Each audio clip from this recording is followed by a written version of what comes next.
homme politique yi waxul seeni wax. parce que ñoom nu mu ko waxee woonati sax ba wax ni xale yi bu ñu ku ci am doole te demoo xuma bàyyee li sa papa ainsi de suite. homme politique yi waxul seeni wax ñoom ñëpp a yem sikk nañ ba pare. loolu def naa ne ce sont ces termes là qu'il avait utilisés. mais ce sont les mêmes hommes politiques qui sont là. te tey aujourd'hui il fait partie des premiers hommes politiques. donc man jàpp naa ni homme politique yi ñoom li ñu bëgg ñu ngi koy def. mais c'est à la population ñoom ñoo war a yeewu. mais problème mu Sénégal c'est 18 millions de Sénégalais. Oui. Les électeurs matuñu 7 millions. bu ñu la nee par exemple parmi les votants 54% ñoom ñoo ci voté pour que kenn gouverne Sénégal. Ça ne représente même pas le 10e de la population du Sénégal. Ouais.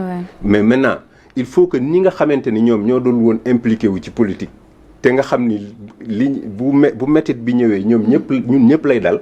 ce sont ces gens-là qui doivent s'impliquer dans la politique. C'est pas avoir un parti politique. Mais c'est d'être responsable de ton quartier, c'est être responsable de ton village, de ta ville, pour effectivement bu ëllëgee ñu mën a fab ñëpp yóbbu leen ñu voté ji. Depuis quand on a vu que la révision des listes électorales am na dans une période bien déterminée jeex na je crois au mois de juin. Est-ce que tu as vu un seul parti qui a levé le plus petit doigt pour demander à ses militants d'aller s'inscrire. Pas à ses militants, mais à la population. D'ailleurs, c'est passé inaperçu. Et pourtant, le PASTEF en a profité. Les autres, non. Ça veut dire que donc, ce sont ces gens-là, ñoom ñoo ñu bëgg a sonal. Parce que quand, par exemple, tu décides d'avoir un parti, il faut prendre tes responsabilités. Nga xam ni ce n'est pas que pour des élections, mais c'est pour l'éveil des consciences des populations. Nga xam ni yow mi nit ñi da nga leen a am loo leen war a jariñ. Mais ce n'est pas di xaar à chaque fois que élection am.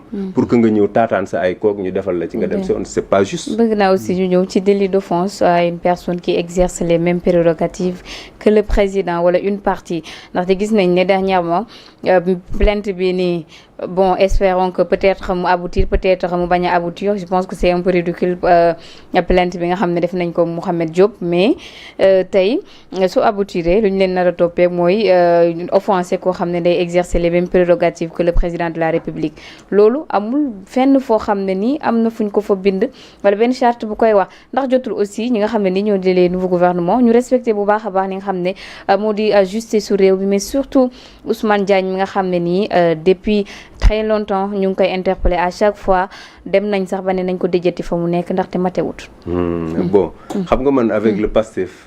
pour man le ridicule ne tue pas. Quand par exemple tu me dis que est-ce que c'est pas ridicule.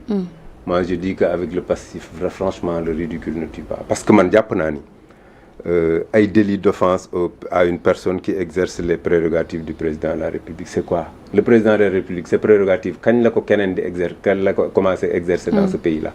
Est-ce qu'il y a une loi qui est sortie depuis que le président Macky Sall est parti pour dire que oui, ces prérogatives-là sont destinées au Premier ministre? Il n'y en a pas, amul. Ni ñu doon gouverner loolu la ñuy gouverner man gisuma fi lu changé. Pourquoi par exemple ñu bëgg ko fab rek moom prérogative yi nga xamante ni moom le président de la République am mu ci mais président de la République c'est vrai nee na moom chaise bi moom la ko fi xaaral. D'accord libre na ci. Mais entre-temps le temps que mu fi nekk na assumer pleinement ses fonctions. amul man gisuma fenn su fekkee am na nañ ma ko wax mais man gisuma fenn foo xamante ni le premier ministre ou bien un ministre de la défense ou un procureur mi ngi exercer les pleins pouvoirs du président de la République gisuma ko fenn. Maintenant si ça a lieu nañu ma wax ni ma lii fii la am. mais man je l'ai jamais vu. Donc pour man yooyu ay caaxaan la maintenant. ndax it le fait que comme ça xëy na si wàllum diplomatie sortie yeeg yooyu noonu mën nañoo jàpp que ne une partie la si prérogative président de la République ak ay recevoir ainsi que bu fekkee tey am na ndaje yoo xamante ni xëy na am na biti réew le premier ministre lui-même mën na représenter le président de la République ndax yooyu noonu nekkul yoo xam ne ay prérogatives yu ñu mën a partager la. Oui. Je vais essayer de t'expliquer. Allez-y. De façon un peu claire parce que dama jàpp ni aujourd'hui si moi je suis le patron avant ngay génn dëkk bi may président de la République man maa lay jox délégation de signature wala de kii pour ordre de mission nga dem pendant la durée de ordre de mission bi tu me représentes en tant que président de la République su sa mission jeexee sa mission jeex na On ne peut pas être un représentant du président de la République jusqu'à... Non. Même le... C'est un délai dans l'ordre. C'est un délai très couché sur un morceau de papier. Maintenant, le représentant spécial du président de la République, ça amul yoy prérogative. Et pourtant, il est le représentant spécial du président de la République, mais amul yoy prérogative. Et puis, Sonko fan la dem? Fan la dem ñaari at yi genn wal fan la dem demu fa dem na ci sous région bi sous-région bi lool mais ay voyage la yoo xam ne pour dem war na fa mën a dem en tant que premier ministre moom fi mu war a dem fi mu mën a dem ma ngi fay dem xam nga fu mu mën a dem fan Guinée Mali Burkina Faso en Chine Bougar wax na li ko fa yóbboon wala du ma ci yegg mais li ma xam mooy mbaa du Bougar mooy sa source non fii mooy sama source de toute façon loolu du ma ci yegg mais li ma xam mooy nit ñi sax dañu war a inquiété wu ci lan moo tax Ousmane Sonko suy génn rek mi ngi dem ci les pays yi nga xamante ni c'est des putschistes loolu war na jaaxal ñëpp. ah bon yow ci ban jàngat bi ma ciy def mooy on ne peut pas avoir un Ousmane Sonko qui nous a vendu la démocratie la liberté d'expression et tout te mënoo fexe ba te fu ñu jógee yaa ngi dem ci le Burkinabé le Burkinabé c'est pas un modèle de démocratie de démocrate soo demee Mali ka fa nekk muy Assimi Goïta ce n'est pas un modèle de démocrate en Guinée ce n'est pas des modèles de démocrate qu'est-ce qui lie ces pays-là ces responsables-là à nos responsables qui sont très bien élus. Moi, je pense que c'est là où les gens devraient s'interroger et avoir des inquiétudes. En tout cas, moi, ça m'interroge et ça me pose question. Ah bon. Mais quand même, dem na Côte d'Ivoire itam foofu putschistes nekk fa tey aussi c'est pas une première fois président di seeti ay putschistes.